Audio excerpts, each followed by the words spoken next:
अभी-अभी कुछ पेशेंट अस्पताल से डिस्चार्ज होकर के गए हैं, जिन्होंने अच्छे तरीके से अपना जो 48 आवर्स था उन्होंने बिताया और अच्छे तरीके से हेल्दी थे माँ और बच्चा और डिस्चार्ज होकर के हैप्पी-हैप्पी अपने घर को गए हैं। तो ऐसे में हम डिस्चार्ज जब पेशेंट करते हैं तो क्या-क्या चीज़ें उन्हें बताते हैं, किस-किस चीज़ की बाकायदा काउंसलिंग की जाती है उनके साथ और क्या लक्षण होने पे हम उन्हें रोक भी सकते हैं।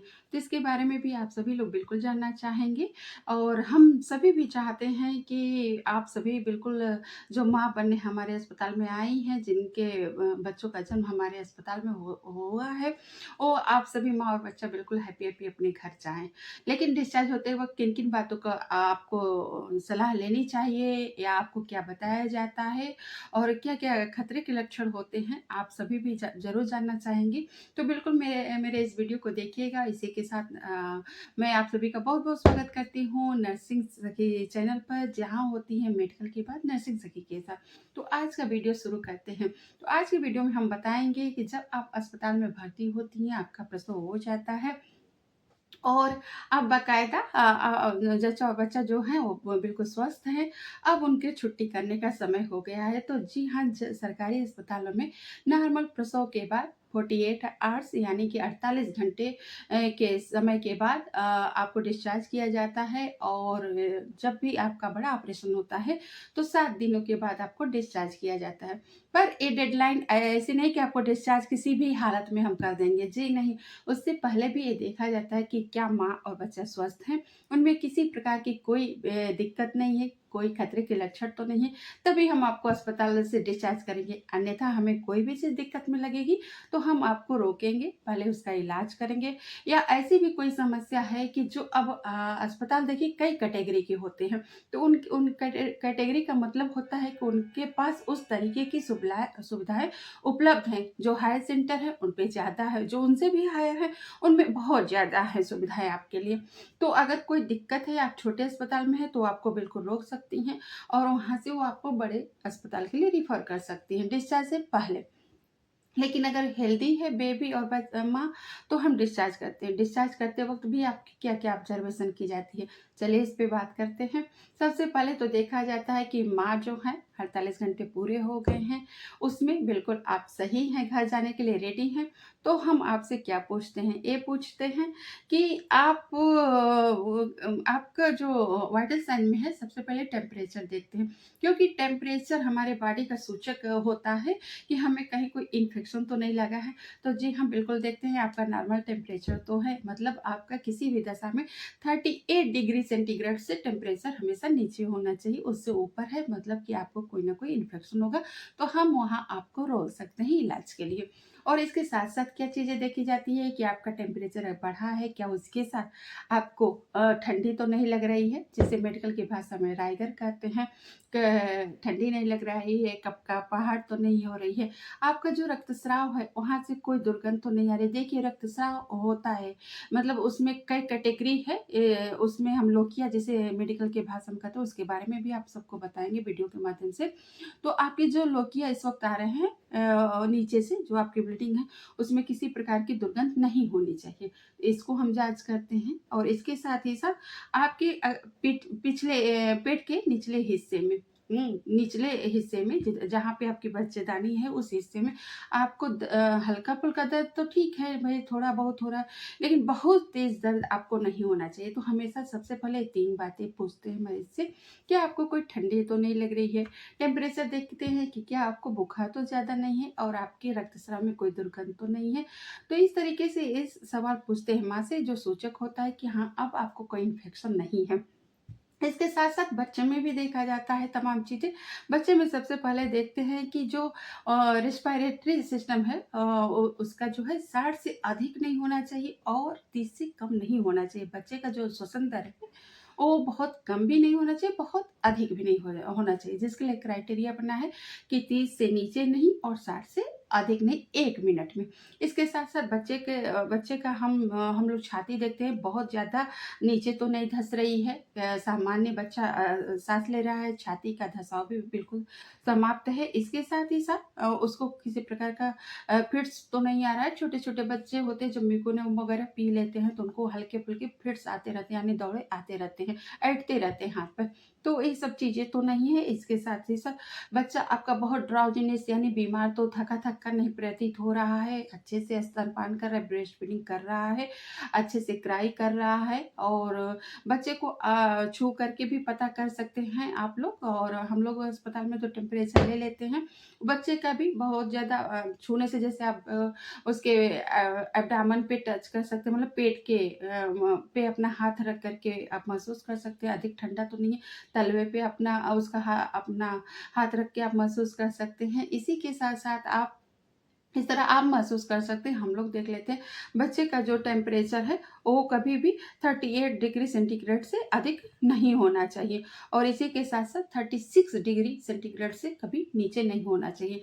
इसका मतलब होता है 38 डिग्री सेंटीग्रेड से अगर बढ़ा है, तो अत्यधिक गर्म है बच्चा यानी उसको टेम्परेचर है और 36 से भी नीचे नहीं होना चाहिए, मतलब कि उसको हाइपोथर्मिया होने के चांसेज़ हो जाते हैं। तो ये सारी चीज़ें आप में और बच्चे में बाकायदा देखी जाती है, परखी जाती है, उसके बाद कहीं अस्पताल से आपको डिस्चार्ज किया जाएगा।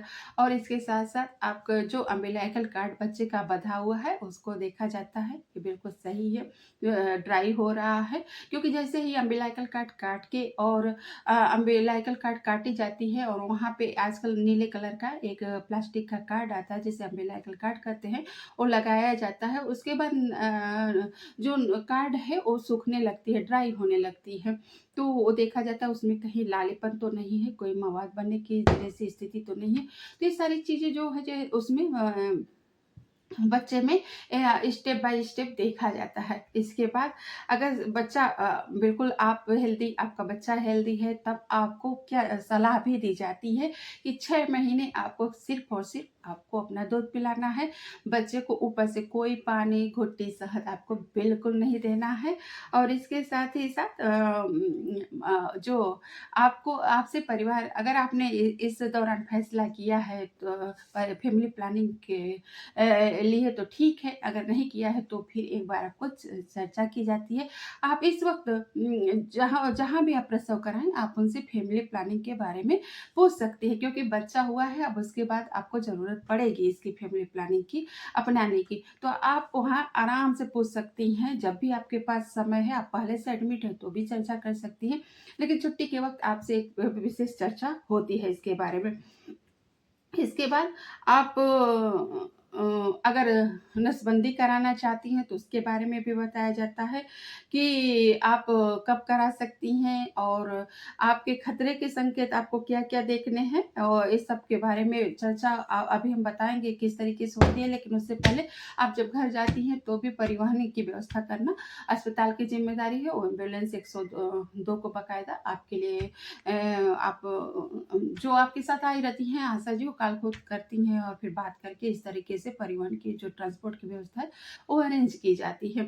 और इसके साथ ही साथ बिल्कुल बताया जाता है कि माँ और बच्चे को इसके साथ-साथ इम्यूनाइज़ेशन बच्चे को किया जाता है, उसके बारे में भी जानकारी दी जाती है और बर्थ कंपेनियन को जो प्रसव साथी बनाया गया है उसको ख़ास करके सारी चीज़ बताई जाती है, क्योंकि सबसे ज़्यादा जो प्रसव साथी बर्थ कंपेनियन बनते हैं उनको भी साथ-साथ में जो भी चीज़ें हैं, जो माँ में देखना है बच्चे में, उनको समझाया ही जाता है।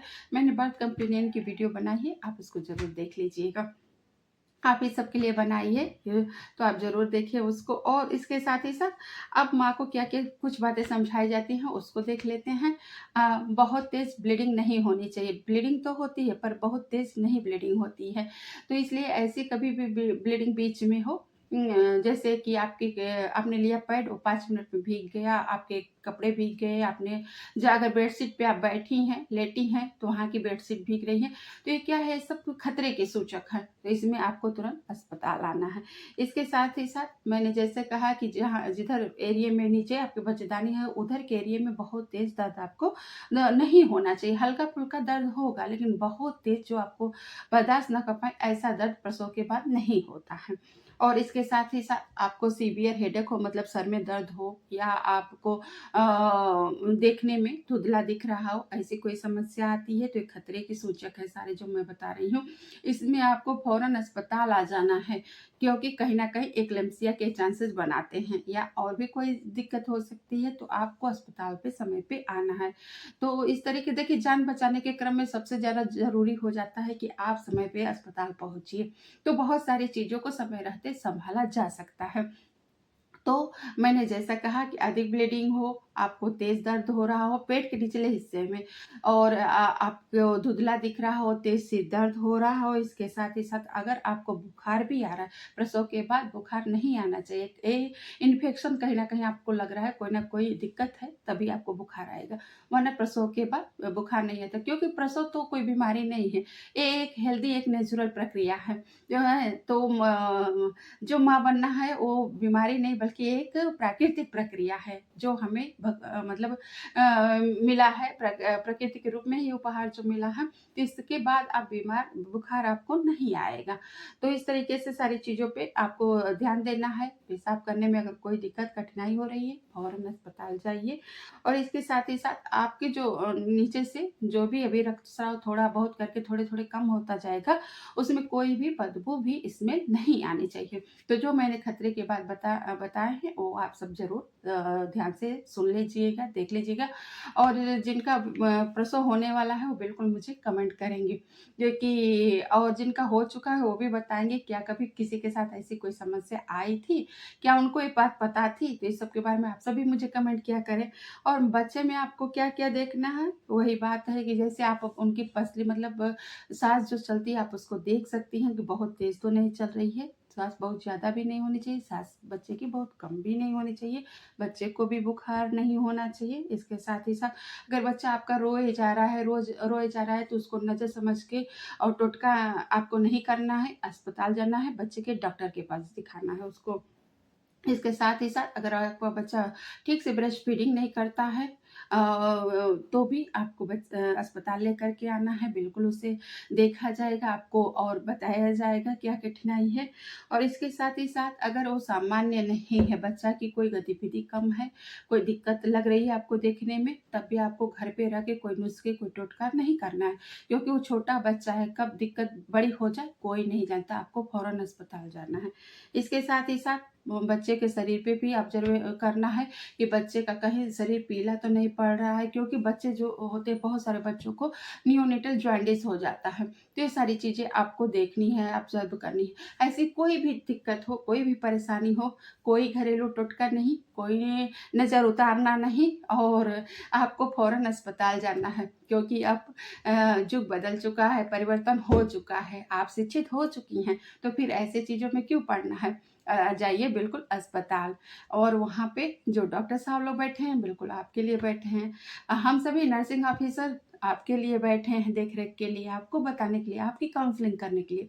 तो इसमें मैं घर पे रह के नहीं सोचना है, सीधे परिवहन की सुविधा भी आपको मिलेगी एम्बुलेंस के रूप में, तो आप उसको लीजिए। आप किसी को भी साथ ले सकती हैं, या आपके मोहल्ले की कोई आशा बहन जी ज़रूर हैं, उनको लेकर के भी आ सकती हैं, और डायरेक्ट अस्पताल आइएगा, ठीक है। और इस तरह से हम योगदान दे सकते हैं अपने बच्चे को स्वस्थ रखने में। अगर आपका बच्चा स्वस्थ है तो इस देश का नागरिक स्वस्थ होगा, और इस देश का जब नागरिक और माँ स्वस्थ रहेंगे तो हमारा देश मजबूत होगा।